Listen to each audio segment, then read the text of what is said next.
Bismillahirrahmanirrahim. Assalamualaikum warahmatullahi wabarakatuh. Bismillah, alhamdulillah, wassalatu wassalamu ala rasulillah Muhammad ibn Abdillah, la hawla wa la quwwata illa billah, amma ba'du. Kaifa halukum ayyuhat talabah? Arju an takunu hadzal yaum fi sihhatin wa afiyah. Pada video kali ini kita akan membahas mengenai al-majaz al-mursal wa alaqatuh. Ini adalah materi salah satu materi dari pembelajaran bahasa Arab peminatan kelas 12 agama. Ini adalah al-qismul awal, bagian yang pertama. Bagian yang pertama ada di halaman 46. Silakan dibuka buku kalian masing-masing. Kita akan belajar al-majaz al-mursal wa alaqatuh. Al-majaz al-mursal kalimatun ustu'ilat fi ghairi ma'nahu al-asli li'alaqati ghairil musyabaha ma'a qarinatin mani'atin min iradatil ma'na al-asli. Majaz mursal adalah suatu lafadz yang digunakan bukan pada makna asli karena adanya alaqah ghairu musyabahah, hubungan bukan perumpamaan, disertai dengan qarinah yang mencegah untuk menunjukkan makna yang asli. Inti dari majaz mursal bedanya dengan isti'arah pada bahasan yang kemarin adalah alaqahnya ghairu musyabahah. Kalau isti'arah alaqahnya musyabahah, ada unsur penyamaan sesuatu dengan sesuatu yang lain. Ini alaqahnya ghairu musyabah. Jadi al-mursal itu sama dengan al-mutlaq. Al-mutlaq artinya innama summiya mursalan li'annahu utliqa falam yuqayyad bi alaqatin khassah. Jadi majaz mursal ini tidak memiliki alaqah tertentu, bukan musyabahah tetapi ghairul musyabahah. Tetapi tetap sama, majaz itu berarti bukan makna asli tetapi memiliki alaqah yang bukan musyabahah atau ghairul musyabahah.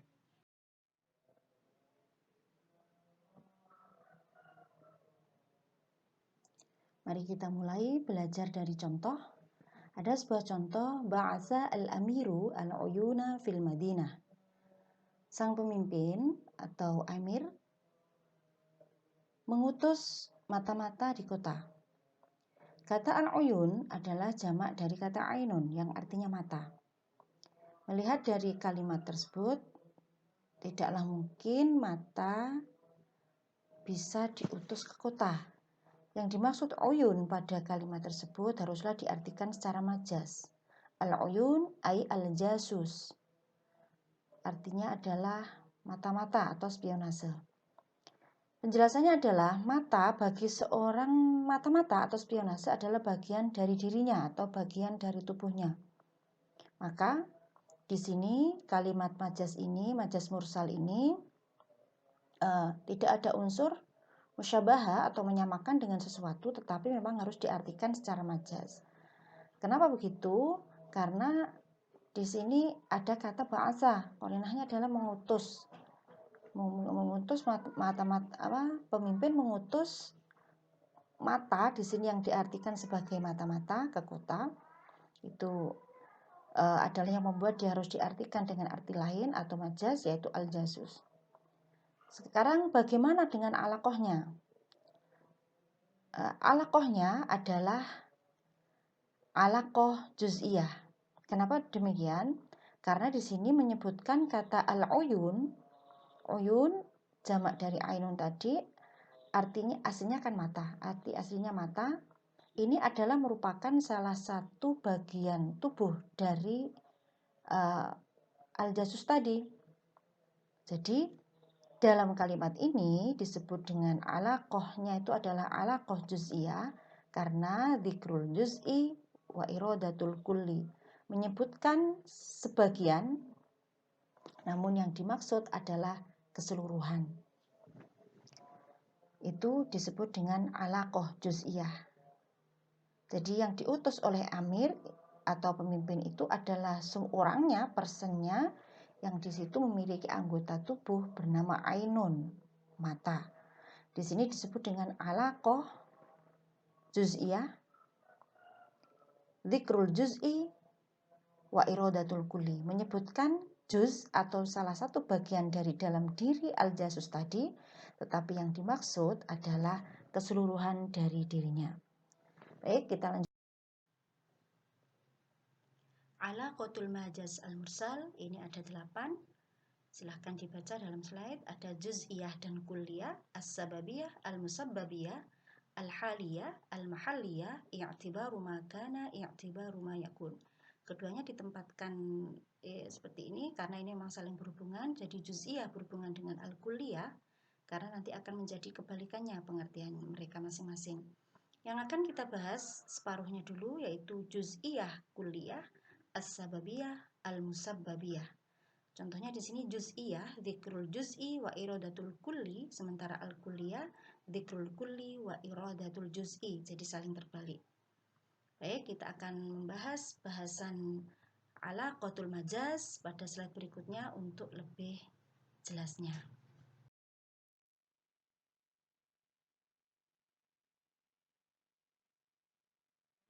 Adalah al-alaqat, alaqatul majaz, kemudian wahya, ini adalah maksudnya, kemudian ini arti bahasa Indonesianya. Kita akan membahas 4 alaqah terlebih dahulu, yaitu al-juz'iyah, al-kulliyah, as-sababiyah, dan al-musabbabiyah. Al-juz'iyah, dzikrul juz'i wa iradatul kulli, menyebutkan yang juz, yang sebagian, yang dimaksud adalah yang kul, yang keseluruhan. Al-kulliyah, dzikrul kulli wa iradatul juz'i, as-sababiyah, dzikrul sabab wa iradatul musabbab. Al-musabbabiyah, dzikrul musabbab wa iradatus sabab. Ini adalah penamaan alaqah dalam majaz mursal. Silakan perhatikan arti pada slide berikut. Kemudian nanti ada al-haliyah, al-mahalliyah, i'tibaru ma kana, i'tibaru ma yakun. Kita akan membahas terlebih dahulu 4 alaqah, juz'iyah, kulliyah, as-sababiyah, al-musabbabiyah. Perhatikan penamaannya, yang dibuat untuk nama alaqah itu yang disebutkan di awal, padahal yang dimaksud adalah yang belakang. Demikian. Baik, kita lanjutkan pada pembahasan contoh. Kesimpulan dari yang disebutkan dalam bagan tadi adalah yang dijadikan nama alaqah adalah yang disebut di awal dalam majaz, kemudian maksudnya adalah kebalikannya. Contohnya misalnya disebutkan alaqahnya juz'iyah, disebutkan sebagian, maka namanya juz'iyah. Padahal yang dimaksud adalah keseluruhan. Jadi penamaannya berdasarkan yang disebutkan dalam kalimat tersebut. Kita akan belajar selanjutnya dalam beberapa contoh berikut. Alaqah yang pertama adalah alaqah juz'iyah, majaz mursal dengan alaqah juz'iyah. Dzikrul juz'i wa iradatul kulli, menyebutkan yang juz, yang sebagian, tapi yang dimaksud adalah keseluruhan. Contohnya di sini ada kata warka'u ma'ar raki'in. Kata warka'u ini artinya adalah rukuklah. Dzukira ar-ruku' wa huwa juz'un minas shalah. Disebutkan di dalam kalimat ini kata ruku'. Ruku' adalah juz'un minas shalah, sebagian dari shalah. Yang dimaksud di sini adalah sholat secara keseluruhan, mengartikannya. Menyebutkan kata ruku' merupakan bagian dari sholat, namun yang dimaksud adalah pekerjaan secara keseluruhan. Maka ini diartikan majaz dengan alaqah juz'iyah, karena yang disebutkan di sini kata ruku', sementara yang dimaksud adalah sholat secara keseluruhan. Contoh yang kedua, alqa al-mudabbiru kalimatal iftitah. Mudabbir, panitia, menyampaikan kalimatal iftitah, kata pembuka pada hari guru. Kata di sini adalah bagian dari pidato atau kalimat yang jumlahnya banyak. Kalimat dalam bahasa Arab berarti bahasa Indonesianya kata. Tidaklah mungkin seseorang menyampaikan pidato hanya dalam satu kata. Tetapi nyatanya dalam kalimat ini yang disebutkan adalah kata kalimah, yang artinya kata. Yang dimaksud ada keseluruhan dari kalimat-kalimat yang disampaikan dalam pidato. Karena itu ini diartikan dengan arti majaz dengan alaqah juz'iyah, menyebutkan sebagian, yang dimaksud adalah keseluruhan. Ini adalah majaz mursal dengan alaqah juz'iyah. Jadi kata kalimah ini juz'un minal jumal fil khitabah, sebagian daripada kalimat yang ada di dalam pidato, tetapi di sini menggunakan kata kalimah. Karenanya disebut dengan alaqah juz'iyah.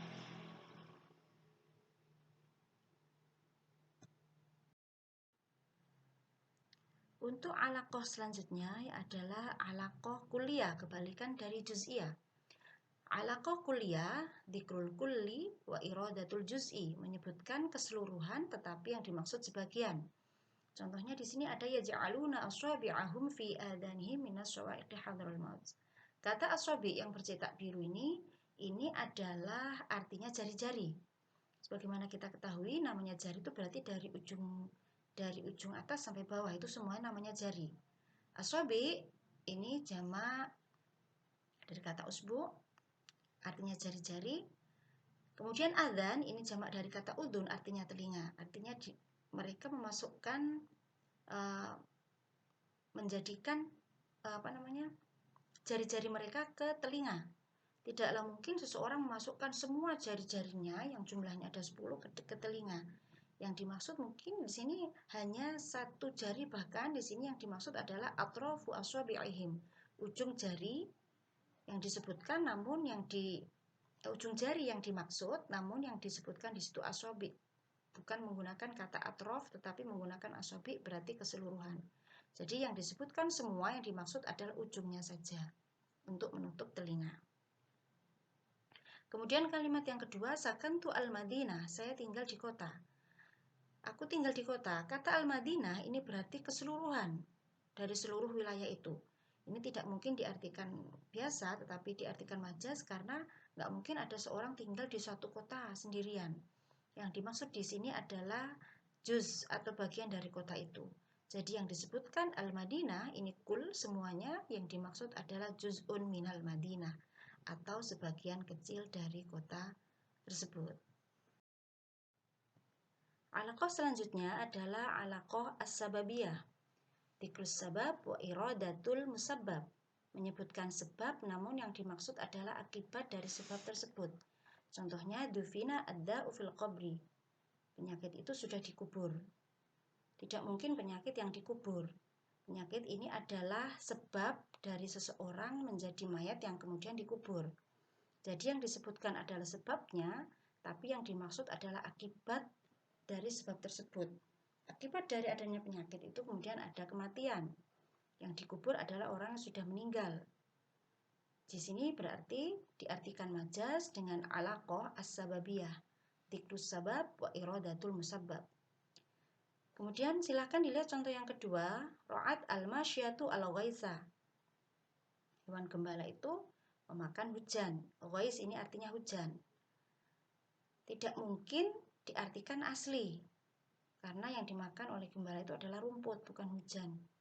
Kemudian penjelasannya adalah rumput adalah akibat atau akibat efek dari adanya hujan. Jadi yang disebutkan adalah sebab adanya rumput. Nah, rumput ada penyebabnya adalah hujan. Yang disebutkan di sini adalah sebabnya, namun yang dimaksud adalah efek dari hujan itu, yaitu tumbuhnya rumput. Jadi ini diartikan majaz dengan alaqah as-sababiyah. Yang disebutkan sebab tumbuhnya rumput, yang dimaksud adalah akibat dari hujan, yaitu rumputnya. Yang dimaksud aslinya rumput, cuman yang disebutkan dalam kalimat ini adalah sebab adanya rumput. Maka dari itu diartikan dengan arti majaz dengan alaqah as-sababiyah, menyebutkan sebab, yang dimaksud adalah akibatnya. Selanjutnya alaqah yang terakhir dalam al-qismul awal ini adalah alaqah musabbabiyah, menyebutkan efek, yang dimaksud adalah sebab. Jadi ini kebalikan dari sababiyah tadi. Ini adalah dzikrul musabbab wa iradatus sabab. Contohnya wa yunazzilu 'alaikum minas sama'i rizqan. Wa yunazzilu 'alaikum minas sama'i rizqan. Allah menurunkan untuk kalian dari langit, menurunkan rezeki. Rezeki yang dimaksud di sini bisa jadi di sini adalah tumbuhan, hewan, dan lain-lain. Tapi di sini kata menurunkan ini kalau dari langit berarti yang turun dari langit adalah hujan, aslinya kan begitu. Tapi di sini kata rizki. Rizki ini adalah efek dari hujan. Maka Allah akan menumbuhkan tumbuhan dari hujan itu tadi. Jadi Allah menurunkan rezeki dari langit untuk kalian ini tidak mungkin diartikan arti asli tapi arti majas. Allah tidak mungkin menurunkan langsung rezeki dari langit, tetapi ada penyebabnya. Yang turun dari langit adalah air hujan. Air hujan menumbuhkan tumbuhan. Tumbuhanlah rezeki untuk manusia, bukan turun langsung begitu saja. Jadi ini diartikan majas. Yang disebutkan adalah efek dari hujan, yaitu rezeki. Namun yang dimaksud di sini Allah menurunkan, itu yang menurunkan hujan maksudnya. Tetapi dalam kalimat ini dikatakan menurunkan rizqon. Ini berarti dzikrul musabbab wa iradatus sabab, menyebutkan efek atau akibat, tapi yang dimaksud sesungguhnya di sini adalah sebabnya. Jadi di sini arti asli menurunkan rezeki, namun yang dimaksud adalah menurunkan hujan yang merupakan sebab munculnya rezeki. Demikian, ini adalah contoh dari alaqah yang terakhir. Demikian anak-anak, mudah-mudahan kalian memahami penjelasan tadi mengenai majas al-mursal beserta dengan alaqahnya. Kita akan melanjutkan al-qismus tsani. Kalian akan ibu beri tugas setelah selesai semua penjelasan, yaitu pada al-qismus tsani minggu depan. Sekarang ini cukup difahami dulu, mudah-mudahan kalian memahami. Coba di setel beberapa kali, difahami sambil dibaca slide-nya. Mudah-mudahan kalian paham. Selanjutnya, syukron ala ihtimamikum. Wassalamualaikum warahmatullahi wabarakatuh.